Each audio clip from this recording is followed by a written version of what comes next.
Page 118. Le merveilleux voyage de Sindbad le marin. Sindbad fut enchanté, mais il savait, le calife ne le flattait point. Je te confie ma fille, la princesse Qamar Zaman, Sindbad. Elle veut aller sur l'île, et je crois qu'elle veut goûter au danger. J'ai essayé de la raisonner, mais elle ne veut point m'entendre. Elle veut braver les dangers, alors soit, dit le calife. Il fit un signe à sa cour de le laisser seul avec Sindbad. Le calife monta à bord du voilier. Il voulut parler à Sindbad en tête-à-tête.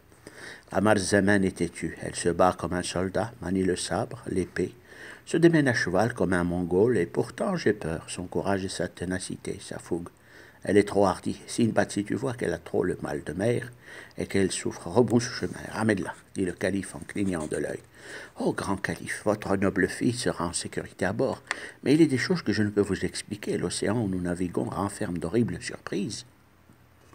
Je ne peux vous certifier la sécurité absolue. Des monstres marins terrifiants nous font obstacle. Il y a des créatures dont l'effigie et l'horreur sont nul autre pareil, dit Sindbad. Tant pis pour elle, j'ai tout fait pour qu'elle soit une femme de haut rang et une future reine comme il se doit, pour nous allier avec les peuples voisins. Mais rien, elle veut rester aventurière. Je m'en fiche, dit le calife en soufflant. Sindbad sourit un instant. Je vais faire tout ce qui est possible pour lui rendre le séjour agréable, mais dites-lui, ô majesté, qu'elle doit m'obéir pour le bien de tous, et que c'est moi le capitaine Sindbad à bord. C'est la loi de la mer. La moindre négligence, et c'est la fin pour nous tous, dit Sindbad en saluant.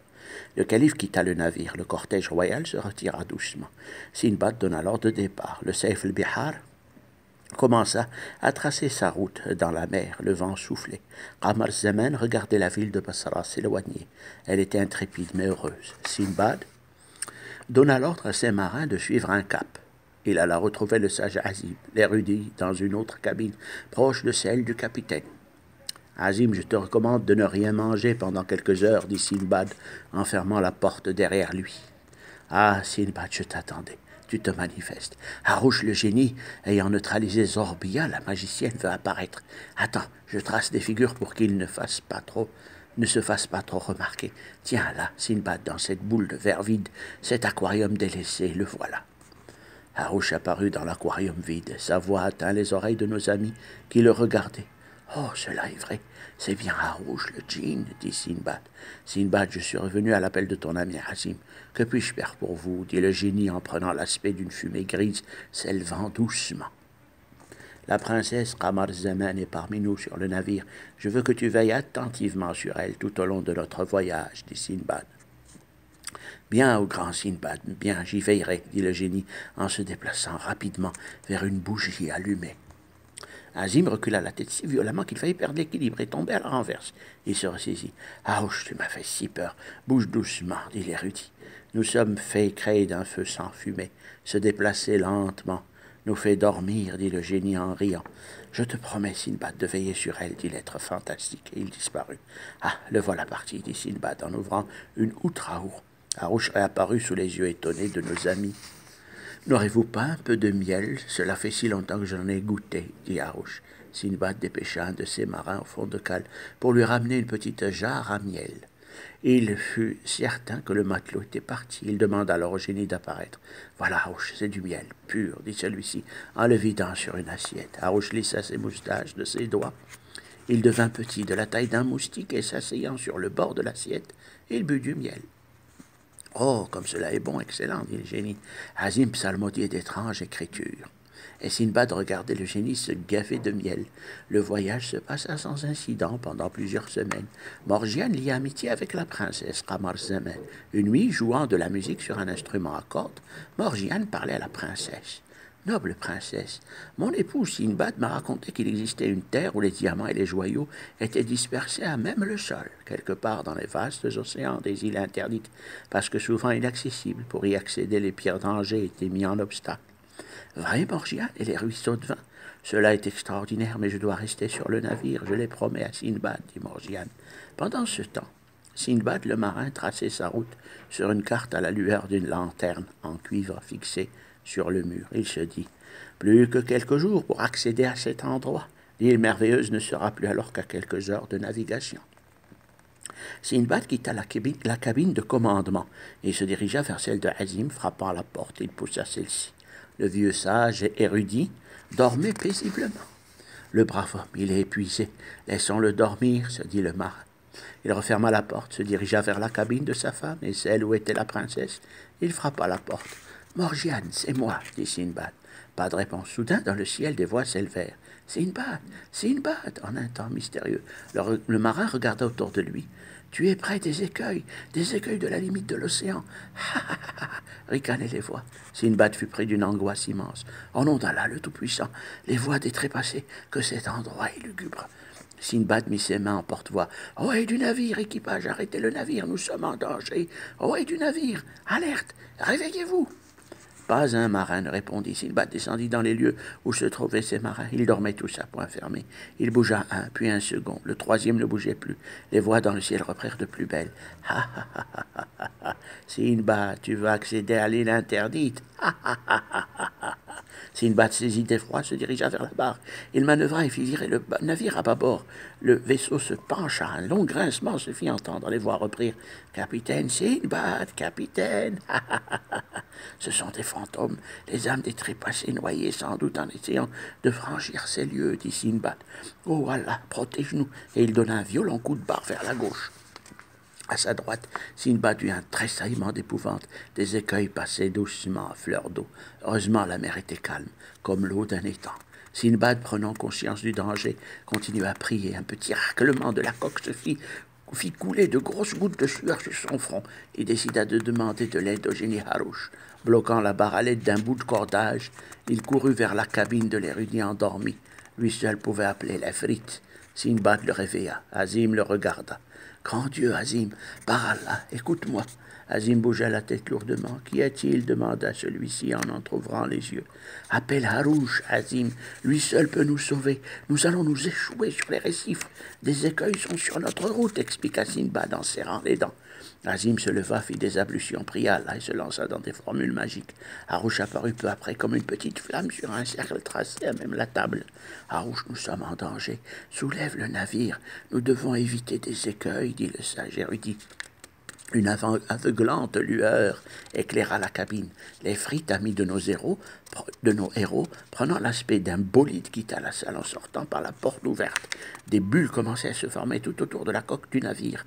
Des chants montaient de la mer calme. Sinbad et Azim sentirent leurs pieds devenir lourds, et un poids les plaqua dans leur position. Le navire était en train de s'élever vers le ciel. Un vent puissant se leva. Heureusement, les voiles ne cassèrent point. Harouche, puissance et force, tenait le navire entre ses bras, comme un immense sac d'éponge. Doucement, le navire montait dans le ciel. Il était temps. Le gouvernail se serait cassé au contact de ces dangereux rochers non visibles. Azim continuait à dire des formules magiques. L'équipage, la princesse Camaralzaman et l'épouse de Sinbad dormaient sans souci. Traversant une nuée blanchâtre d'embrun formé, le navire continua sa route dans le ciel. Un brouillard se leva. Sinbad courut vers la carte marine. Comme par enchantement, les compas et les plumes traçaient leur route par des mains invisibles. Ébahi, Sinbad regardait ces étranges esprits travailler pour lui et son équipage. La princesse Camaralzaman se réveilla insouciante. Elle but de l'eau douce dans une outre et saisie d'un excès de chaleur, elle voulut se rafraîchir en humant l'air sur le pont. Ouvrant la porte de la cabine, elle marcha quelques instants sur le bois humide et à sa grande stupeur, l'océan était couvert. Elle ne pouvait distinguer l'eau de mer. Camaralzaman se pencha vers la mer, hurla d'effroi. De grosses mains géantes tenaient le navire. Affolée, ses mains de colosse, dans les ongles immenses, agrippaient les bords du vaisseau. Elle tomba à la renverse. Azim lui prit l'épaule. « Calmez-vous, noble princesse, » dit le sage érudit à la barbe blanche. « Mais qu'est-ce que cela » fit-elle en désignant les doigts du génie. « C'est un génie, » dit Azim. « Je peux le voir, » dit Camaralzaman. Sa tête est cachée sous la coque du navire. Prenant son courage, Camaralzaman se dirigea vers le lieu et essaya de voir le génie par-dessus bord. Un vent frais lui fit comprendre que le navire était dans le ciel, à très haute altitude en retirant les nuages, le brouillard et la brume. « Oh » fit la princesse en s'asseyant sur le pont. Très bas, au fond, l'océan était perceptible dans la nuit qui finissait. Ballotté tel un sac de tissu parmi les vents du ciel. Le navire, dont le bois chauffait, dégageait une odeur fort agréable en ces lieux de grand froid.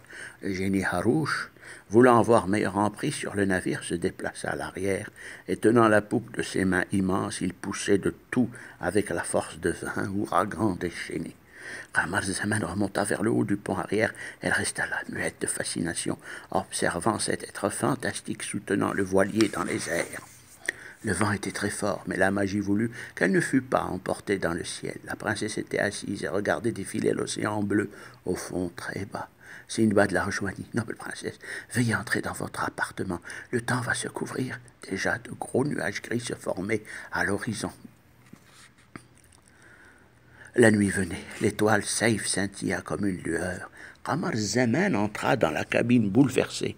La porte se referma. Le navire chutait vers la mer interdite. Kamar Zaman sentit ses jambes lourdes et s'évanouit sur un lit blanc. Devant elle, recroquevillée, Morgiane transpira abondamment. Dans la pénombre, Arouche fit glisser le navire avec tant de douceur que ses passagers sentirent à peine le contact de l'eau. La mer calme, pareille à celle d'un lac, laissait apparaître une onde de vaguelettes. L'île interdite était là, dans la nuit, sous la lumière du ciel étoilé. Sindbad fit tourner la barre. Des fumées se dégageaient de la coque aimantée vers le ciel. Le vent était très fort, mais la magie voulut qu'elle ne fût pas emportée dans le ciel. La princesse était assise et regardait défiler l'océan au fond, très bas. Sindbad la rejoint. « Noble princesse, Altesse, veuillez entrer dans votre appartement. Le temps va se couvrir. » Déjà, de gros nuages gris se formaient à l'horizon. La nuit venait. L'étoile Seif scintilla comme une lueur. Kamar Zaman entra dans la cabine bouleversée. La porte se referma. Le navire chuta vers la mer interdite. Kamar Zaman sentit ses jambes lourdes et s'évanouit sur un lit blanc. Devant elle, recroquevillée, Morgiane transpirait abondamment. Dans la pénombre, Arouche fit glisser le navire avec tant de douceur que ses passagers sentirent à peine le contact de l'eau. La mer calme pareille à un lac laissa apparaître une onde de vaguelettes. L'île interdite était là, dans la nuit, sous la lumière du ciel étoilé. Sindbad fit tourner la barre. Des fumées se dégageaient de la coque aimantée vers le ciel. Comme dans un rêve, le génie échangea des propos avec Sindbad et le sage Azim. Sa voix caverneuse laissa choir. « Mes braves amis, vous étiez sur les rivages de l'île, je dois à présent... Vous êtes sur les rivages de l'île, je dois à présent vous quitter. Je vais m'assoupir quelque temps, ce labeur m'a épuisé. » L'être enluminé s'évapora dans l'obscurité. Sindbad le marin réveilla ses amis. Le jour commençait à se lever. Les marins s'éveillèrent. Azim regardait autour de lui. Les rivages de l'île interdite étaient visibles. L'eau limpide et la mer calme. Pas un souffle, ni la moindre brise pouvant troubler la surface de l'eau. Le Seif el-Bihar ne bougeait pas. Kamar Zaman scrutait les rivages de l'île. Il faisait frais. Je vais tenter de retrouver Zoroastre, il nous viendra en aide pour chercher le recueil magique. Azim et quelques hommes d'équipage ainsi que ma femme Morgiane resteront à vos côtés, Altesse, dit Sindbad. Nous devons tâter le terrain. Ne quittez surtout pas le navire, reprit-il. Mettant une chaloupe à la mer, Sindbad le marin accosta sur l'île. Il mit pied à terre. Il en connaissait les lieux les plus importants. La chaloupe fit plusieurs allers-retours vers le navire.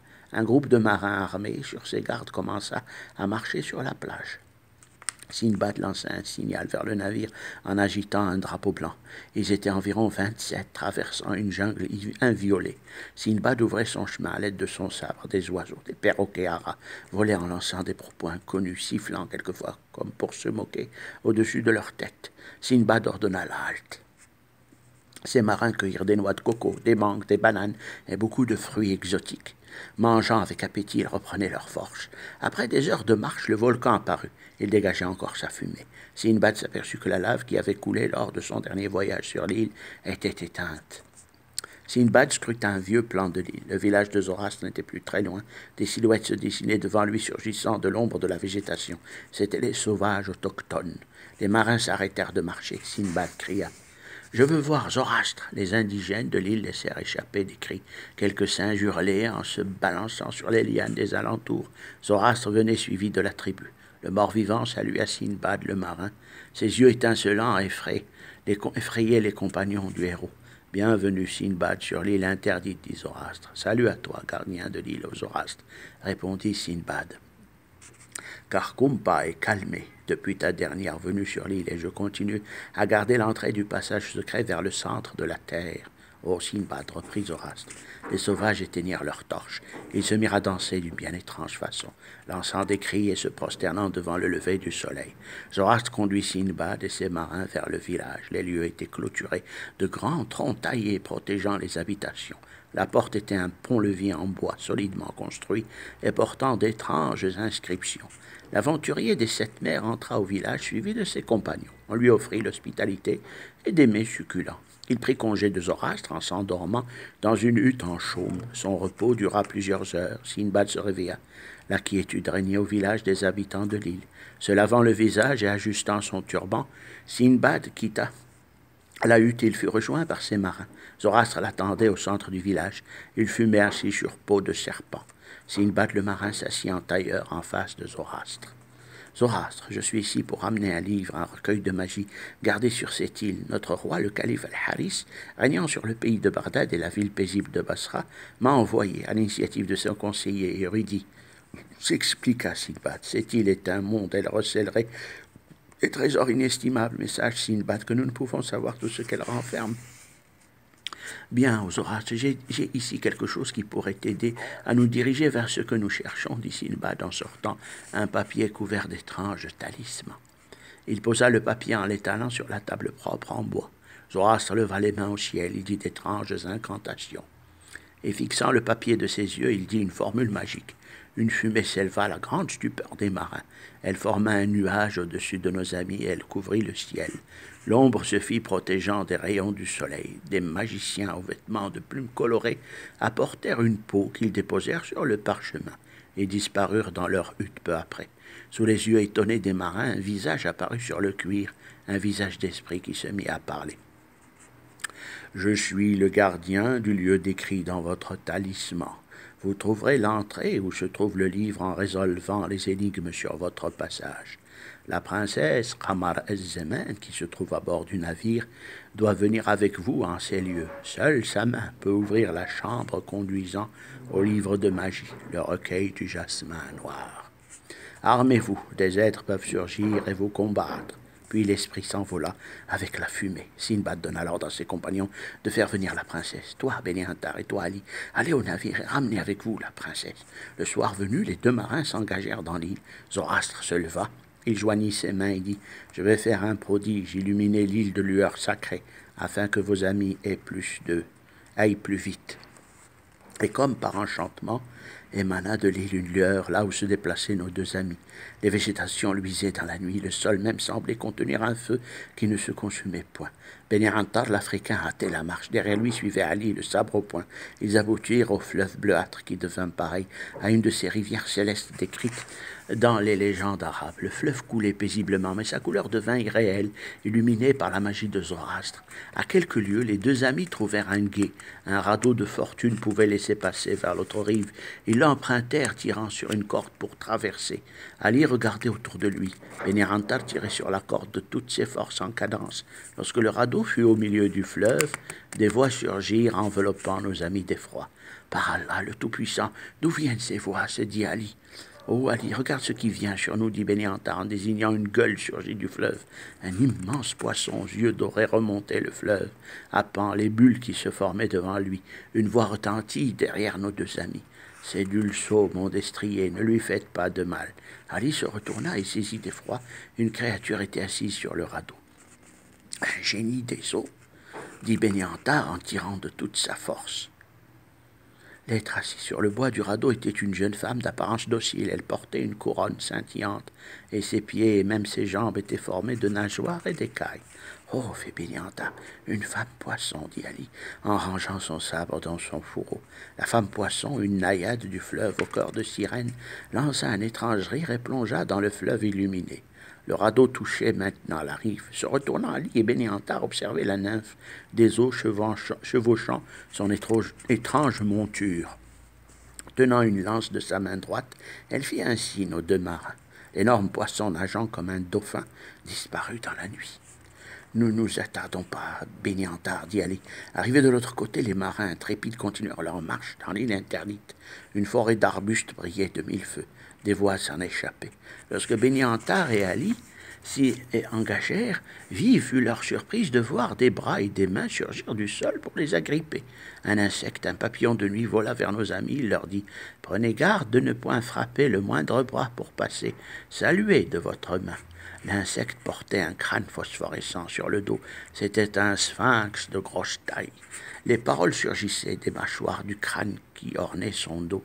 Ali, subjugué, tendit sa main pour le toucher. Ces vibrations produisirent un effet indescriptible. Beni Antar se frayant un passage appela Ali. La plage était en feu. Dans la nuit de merveille, Ali et l'Africain saisirent une embarcation du navire sur les sables de la plage. Ils s'y installèrent et ramèrent jusqu'au Saif el-Bihar. Là, ils montèrent à son bord, appelant la princesse. Les deux hommes frappèrent à sa porte. Peu après, la princesse quitta le navire vers l'île interdite. Le chemin ne fut pas sans embûches. Les trois personnages prirent un autre trajet, menant directement vers l'escalier géant. Ils marchèrent pendant 2 heures en faisant un détour, mais leur chemin rejoignit le fleuve. S'engageant sur le radeau, la princesse fut émerveillée par tant de féerie. Sur cet air ridant, le radeau passa doucement, à la force des bras des deux marins. La nymphe des eaux avait disparu, mais un collier de perles nacrées resta sur le radeau. La princesse Ramarzamel, le voyant, s'en saisit. La taille des perles était aussi grosse que des œufs de caille. Elle le plaça sur son cou, et celui-ci brilla d'une étrange lueur. Sitôt, de l'autre côté de la berge du fleuve, Qamar Zaman, Ali et Beni Antar se hâtèrent vers le lieu où les attendait Sinbad, Zorastre et tout le reste des marins. Après une marche, les trois compagnons se tenaient par la main pour gravir un escalier de roche. Ali saisit la princesse Qamar Zaman par son tour de taille et la soulevant pour franchir un mur, ils se retrouvèrent devant l'immense plateau qui conduisait au village des sauvages dont Zorastre était le sorcier et chef. Ils distinguèrent les feux de torches allumés au loin dans la nuit. Mais à peine eurent-ils fait quelques pas, la princesse Qamar Zaman disparut, volatilisée mystérieusement. Ali et Beni Antar restèrent muets. Ils regardaient tout autour d'eux, se frottèrent les yeux comme pour s'assurer qu'ils ne rêvaient point. La fille du calife avait bel et bien disparu du lieu.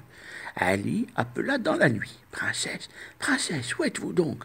La voix de son compagnon se répéta en écho dans les alentours de l'île et du volcan qui fumait toujours. « Qamar Zaman, Qamar Zaman !» Lassés, les deux marins rejoignirent Sinbad la tête baissée. Ils s'assirent en ne disant mot. Sinbad demanda « Mais où est la princesse ?» « Elle a disparu sous nos yeux, volatilisée, dit Ali. « Je n'en reviens pas. Sinbad, son collier a brillé, et tout à coup, elle a disparu sous mes yeux, reprit l'Africain. » Zorastre, le sorcier zombie, se leva. Ses yeux brillaient dans la nuit. Ils étaient de couleur phosphorescente. Il étendit ses mains au ciel et dit des formules magiques. Mais un tison de bois se leva tout seul et s'approcha du feu. Il s'alluma sous le regard interrogateur de nos amis rassemblés. Un esprit, lancèrent les marins qui, en courant dans tous les sens. Sinbad dégaina l'épée de Richtar, prêt à affronter ce qui voulait sans doute les brûler. Mais la voix de la princesse retentit dans la nuit. « Sinbad, c'est merveilleux, je suis invisible. » Rassuré, l'aventurier regagna son arme. Le tison allumé s'éloignait dans la nuit sous les regards des sauvages qui se prosternaient ébahis et ahuris devant cette nouvelle magie. Zorastre baissa les mains, il laissa échapper. Le fleuve sacré de l'île et les créatures qui le visitent sont à l'origine d'une telle apparition.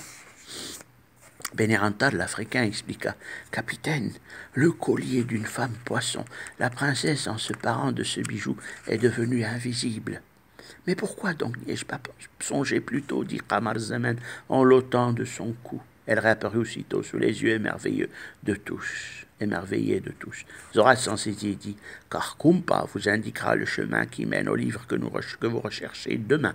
Je dois faire des rituels pour détenir le secret du lieu où il se trouve. Le recueil de la fleur de jasmin noir est accessible sur l'île interdite. Mais le jour se lève. Allez donc dormir et vous reposer. » Chapitre 8. À la recherche du jasmin noir.